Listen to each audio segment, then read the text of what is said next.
ચાલો એક એવી જગ્યાની વાત કરીએ જ્યાં વિજ્ઞાનના નિયમો જાણે કે થંભી જાય છે અને જ્યાં શ્રદ્ધા દરેક તર્કને પડકારે છે. પુરીમાં આવેલું જગન્નાથ મંદિર, જે માત્ર આસ્થાનું મોટું કેન્દ્ર જ નથી પણ એવા રહસ્યનું ઘર છે જે આજની સમજને પણ મૂંઝવી દે છે. તો ચાલો આ અદ્ભુત મંદિરની ગહનતાને સમજીએ.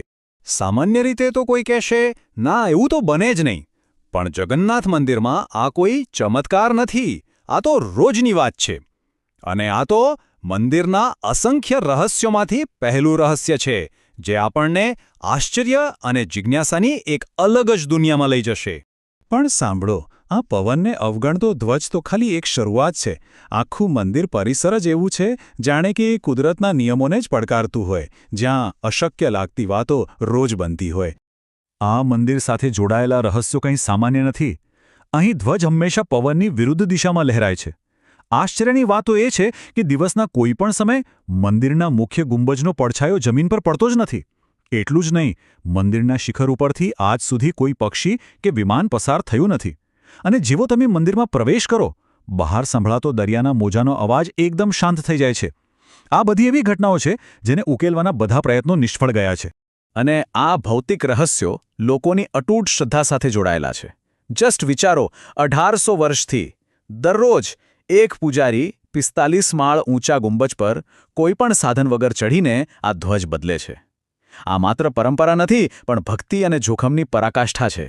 કારણ કે જો આ એક દિવસ પણ ચૂકી જવાય તો એવું મનાય છે કે મંદિર આગામી 18 વર્ષ માટે બંધ થઈ જશે. તો આ તો થઈ બહારના રહસ્યોની વાત.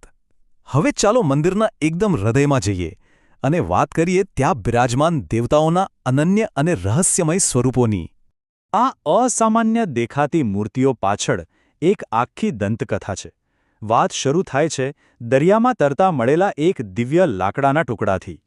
પછી એન્ટ્રી થાય છે એક વૃદ્ધ સુથારની, જે વાસ્તવમાં દેવોના શિલ્પી વિશ્વકર્મા હતા. તેમણે રાજા સામે એક શરત મૂકી કે તેઓ બંધ દરવાજા પાછળ 21 દિવસ સુધી મૂર્તિઓ બનાવશે અને ત્યાં સુધી કોઈ અંદર નહીં આવે. પણ રાજા પોતાની અધીરાઈ રોકી ન શક્યા અને સમય પહેલાં જ દરવાજો ખોલી નાખ્યો. બસ એ જ ક્ષણે શિલ્પી ગાયબ થઈ ગયા અને મૂર્તિઓ કાયમ માટે આ અધૂરા સ્વરૂપમાં જ રહી. પણ જે રાજાને અધૂરું લાગ્યું ને, એ ખરેખર તો ભગવાનની પોતાની પસંદગી હતી. ત્યારે એક દિવ્ય વાણી થઈ, જેણે કહ્યું, હે રાજા, દુઃખી ન થશો, અમે આ જ સ્વરૂપમાં રહેવા ઈચ્છીએ છીએ. એટલે આ સ્વરૂપ અધૂરું નથી, પણ ભગવાનની દિવ્ય ઈચ્છાનું પ્રતીક છે. મૂર્તિઓની આ દિવ્ય કથા પછી હવે આપણે જઈએ મંદિરના એવા હિસ્સામાં જે રોજ ધબકે છે, એના ચમત્કારિક રસોડામાં. સ્ક્રીન પર જે આંકડો છે એ કોઈ કંપનીનો ટર્નઓવર નથી. આ એ લોકોની સંખ્યા છે જેમને મંદિરનું રસોડું તહેવારોના દિવસોમાં એક જ દિવસમાં જમાડી શકે છે. સામાન્ય દિવસોમાં પણ હજારો લોકો માટે ભોજન બને છે. આ કોઈ રસોડું નહીં, પણ એક જીવતો જાગતો ચમત્કાર છે. અને આ રસોડું વિજ્ઞાન અને શ્રદ્ધા વચ્ચેની રેખાને સાવ ભૂંસી નાખે છે. જુઓ, સામાન્ય વિજ્ઞાન શું કહે છે? ગરમી નીચેથી ઉપર તરફ જાય, એટલે નીચેનું વાસણ પહેલાં ગરમ થવું જોઈએ. પણ અહીં તો જાણે વિજ્ઞાનના નિયમો ઊંધા ચાલે છે. 9 માટલા એકબીજા પર મૂકવામાં આવે છે અને ચમત્કાર એ છે કે સૌથી ઉપરના માટલામાં રસોઈ પહેલાં તૈયાર થાય છે. આ કોઈ સામાન્ય જમવાનું નથી હો, આ છે મહાપ્રસાદ. આને બનાવવાની પ્રક્રિયા અત્યંત શ્રદ્ધા અને શિસ્તથી ભરેલી છે. રસોઈયાઓ, જેમને સુવારા કહેવાય છે, એટલા કડક નિયમો પાડે છે કે ભગવાનને ભોગ લગાવ્યા પહેલાં એને ચાખતા પણ નથી. આ શુદ્ધતા અને સમર્પણનું ઉત્તમ ઉદાહરણ છે. પણ કદાચ આ રસોડાનો સૌથી મોટો ચમત્કાર આ છે. અહીં કોઈ કમ્પ્યુટર નથી, કોઈ ગણતરી નથી કે આજે કેટલા ભક્તો આવશે. દરરોજ કેટલું ભોજન રાંધવું એ ફક્ત રસોઈયાઓની અંતઃપ્રેરણા પર નક્કી થાય છે. અને છતાં ભક્તોની સંખ્યા ગમે તેટલી હોય, પ્રસાદ ક્યારેય ઓછો નથી પડતો અને એક દાણો પણ બગડતો નથી.